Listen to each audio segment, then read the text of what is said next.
Je crois que la médecine apicole vétérinaire aujourd'hui a trouvé sa place dans le paysage français. D'abord parce que nous sommes de plus en plus sollicités, évidemment à condition d'être un petit peu au fait des connaissances de la médecine apicole, par les professionnels, ce qui est quand même un signe de reconnaissance important, comme on l'est par des professionnels d'autres filières.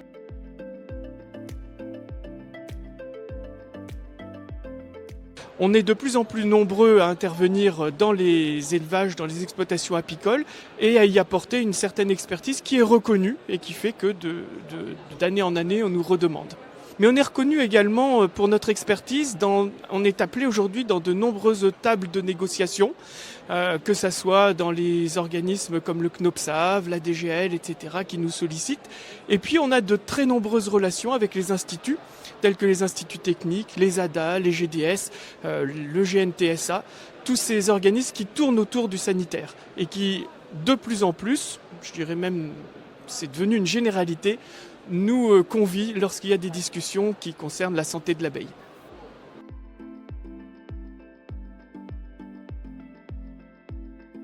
Donc parmi les grands défis, il y a celui du réchauffement climatique, évidemment.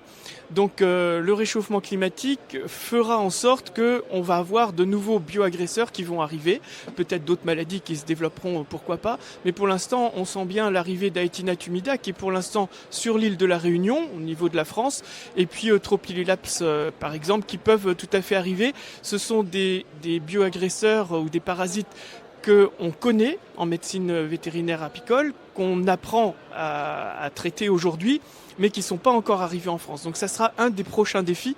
Un des autres défis, ça va être de maintenir un réseau de vétérinaires apicoles suffisant sur le territoire français pour pouvoir avoir un maillage assez dense et répondre à toutes les sollicitations qui pourraient nous arriver. Et puis le troisième défi, ça va être d'entretenir des relations avec tous les chercheurs, les épidémiologistes qui travaillent sur l'abeille pour continuer, nous, à leur apporter notre vision terrain et eux, à nous redescendre une vision un petit peu plus scientifique qui fait qu'au final, c'est un tout et on est plus efficace en apiculture.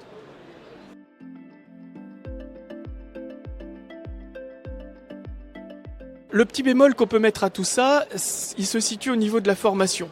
En fait, on a besoin de maintenir un réseau de vétérinaires apicoles sur tout le territoire français, de réseaux compétents.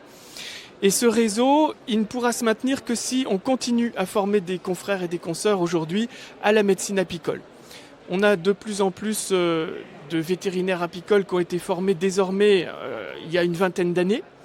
Et petit à petit, ces gens-là vont partir en retraite et il va falloir les remplacer. Donc il est très nécessaire de continuer la formation continue des vétérinaires.